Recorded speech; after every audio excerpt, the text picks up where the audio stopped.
একটা শাড়ি কী কী প্রসেসিংয়ের মধ্যে দিয়ে তৈরি হয় সেটাই আজকে ব্লগে দেখাবো। একদম স্কিপ করবে না, পুরো ভিডিওটা কিন্তু দেখো, দারুণ জিনিস দেখাবো।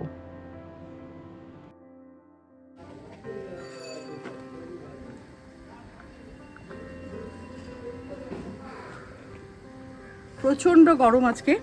কারখানায় এসেছি অনেক দিন বাদে, বেশ কিছু কাজ হচ্ছে, বাটিকের কাজ, ব্লকের কাজ, এগুলো পুরোপুরি একদম সোনামুখী সিল্কের ওপরে হচ্ছে, তোমাদের দেখাবো। তো চলো এবার কারখানায় যাওয়া যাক।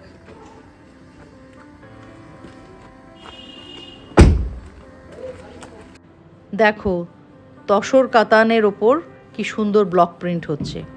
এখন ওরা ডাই করছে রয়্যাল ব্লু কালারের, টান টান করে পুরো টেবিলে কাপড়টাকে পেতে নিয়েছে। তারপরে এই ব্লকের প্রসেসিংগুলো চলছে। এবার মোম গরম করে কিভাবে বাটিক হয় সেটা দেখো।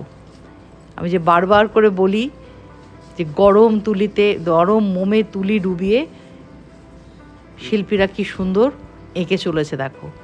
অসাধারণ সব বাটিকের কাজ, ফ্রি হ্যান্ডে, কোনো রকম স্কেচ করা থাকে না।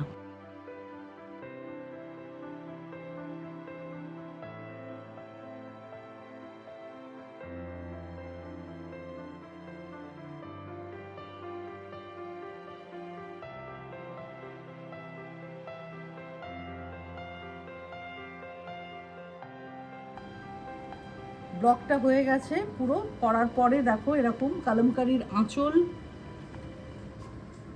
তারপরে কলমকারির কুচি এবং ব্লাউজ পিস, এইভাবে ব্লকটা করা হয়েছে। ভেতরটা পুরো টেবিল ডাই করা হয়েছে ব্লুতে। দিয়ে কাজটা হয়ে যাবার পরে এইভাবে ওরা শুকোতে দিয়েছে। এরপরের প্রসেসিংগুলো আরও অনেক কিছু আছে, ওয়াশ হবে, স্টিম হবে, পলিশ হবে। এখন অনেক সময় লাগবে শাড়িটা কমপ্লিট করতে।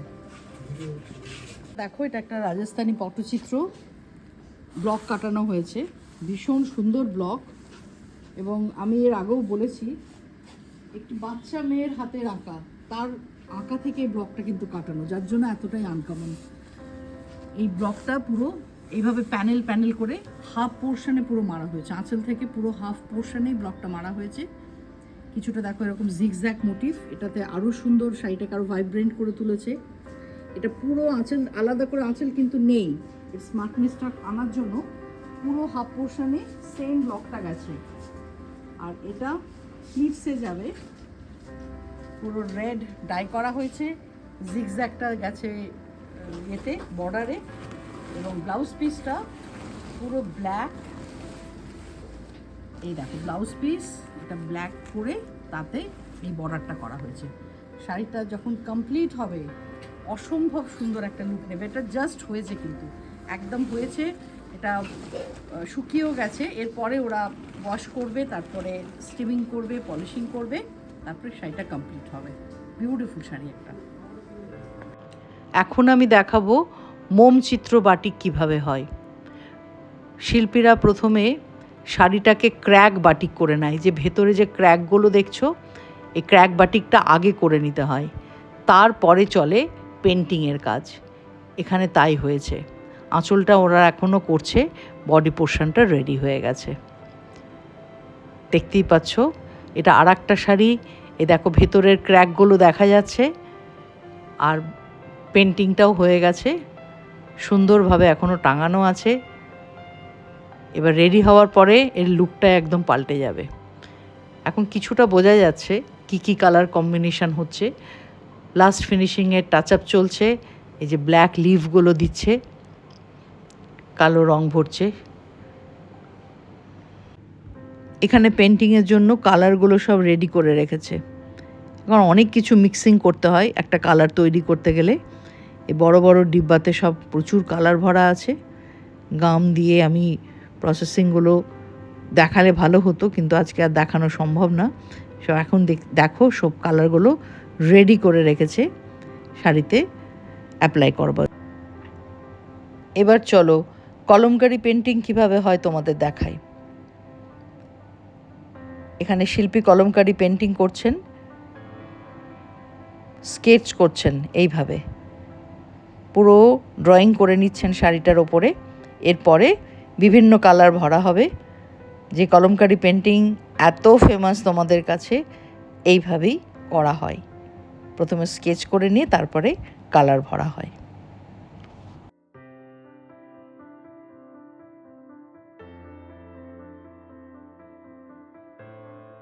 এই টেবিলের এই শাড়িটা দেখো, এই যে ভেতরে আউটলাইনগুলো দেখছো, এগুলো কিন্তু সমস্ত মোম দিয়ে ওরা এঁকেছে।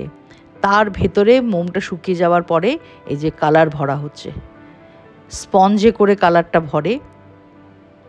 কি সুন্দরভাবে কালারগুলো ভরছে দেখো। আমি যে সবসময় বলি না, প্রথমে শাড়িটা আমাদের একদম হোয়াইট থাকে, তারপরে সেটা কালার ভরা হয়। এখানে 3-4 জন মহিলা কাজ করছেন, মহিলা শিল্পী। এইভাবে রং করার পরে ওরা আস্তে আস্তে একটুখানি রাব করে নিচ্ছে। এটা পুরো কিন্তু মোম দিয়ে। এইবার দেখো, আমি ভীষণ এক্সাইটেড, এটা তোমাদের দেখাতে পাচ্ছি। কি হচ্ছে জানো? Alcohol painting. কুপি দিয়ে দিয়ে দেখো, ওই যে হোয়াইট কালারের পেন্টিংটা দেখছো, এটা কুপি দিয়ে, ওই যে কুপির কাজ, ওইভাবে এই হোয়াইট দিয়ে এই যে রঙগুলা হচ্ছে, এই রঙটা ওরা ভরবে, তারপরে অ্যালকোহল পেন্টিংয়ের ওপরে কিভাবে করছে দেখো।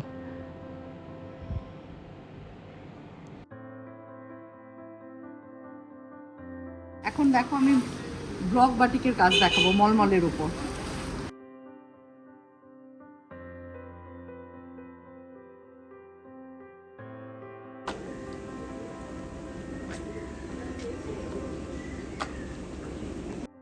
এইবার দেখো, মলমল শাড়ির ওপর ব্লকে বাটিক হচ্ছে। এই যে ব্লকটাকে গরম মোমে ডোবানো হলো, তারপরে মারা হচ্ছে। ঠিক এইভাবেই ব্লক বাটিকগুলো হয়। অনেক তাড়াতাড়ি হয় হ্যান্ড বাটিকের তুলনায়, যার জন্যই প্রাইসটা ডিফার করে।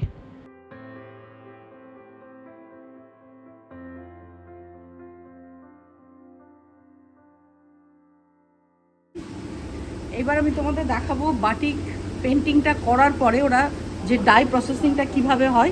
চলো দেখবে চলো।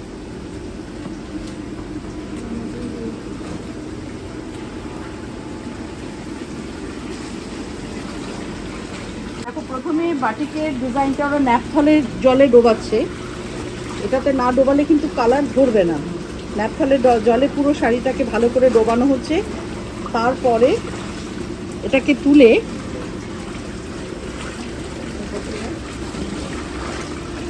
এটাতে কালার করা আছে।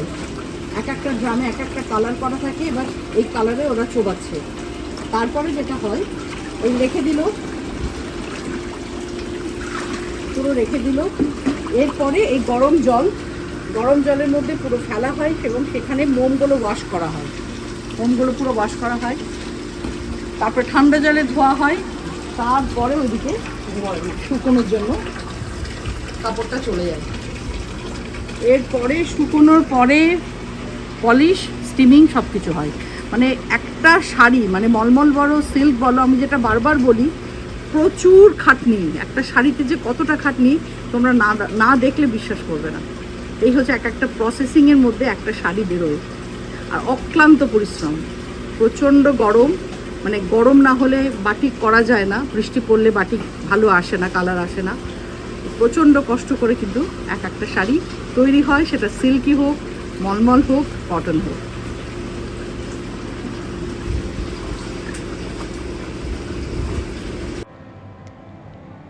শাড়িগুলো রেডি হয়ে হাতে চলে এসেছে।